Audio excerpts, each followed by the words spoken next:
রাধে রাধে। রাধে রাধে। এসো এসো।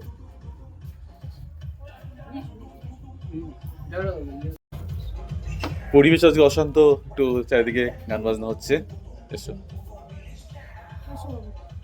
কোথা থেকে এসছেন? New town. আচ্ছা। হুম হুম। আচ্ছা।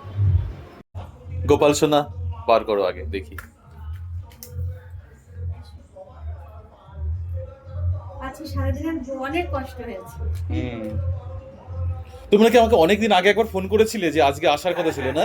না, কালকে আসার কথা ছিল। হ্যাঁ, কালকে আসার কথা ছিল, কালকে মনে পড়েছে।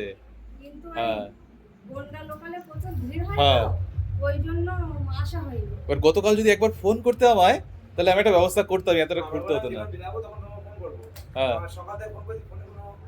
সকাল থেকে আরে অনুষ্ঠান বাড়ি তো সেইভাবে আর হয়ে ওঠেনি।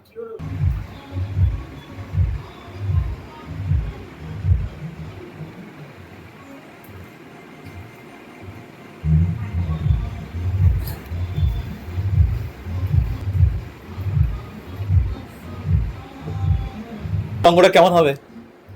হ্যাঁ, আপনার তো দেখেছি মানে অঙ্গরাগ করতে, মানে আপনার মনের মতন করে। আমার তো ওসবের কোনো ধারণা নেই, আপনি তো করেন।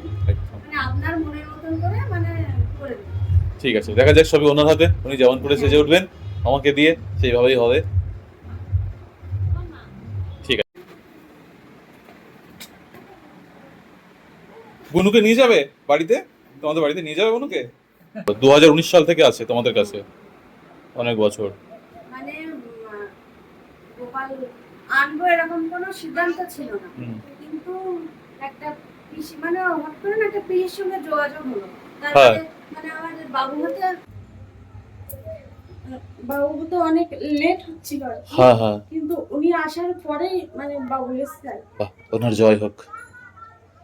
এরকম ঘটনা অনেক ঘটে, যেটা আমি শুনি ভক্তদের থেকে। তোমাদের ভক্তিতে তিনি জীবন্ত হয়েছেন, তোমাদের ডাক শুনেছেন বলে এটা হয়েছে। মানে আমরা কেমন ভাবে দেখেছি আমি জানি না, কিন্তু উনি ডাক শুনেছেন। একদম।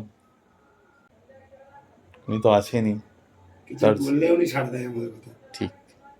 যেটাই বলবো সেটাই মোটামুটি আমরা শুনে যাই আমাদের কথা। একদম। আর যে কোনো কাজে হাত দিলে জয় হয়ে যায় আমাদের। এই বিশ্বাসটাই তার উপর সবসময় রাখবে, জয়ী হবে সবসময় তোমরা।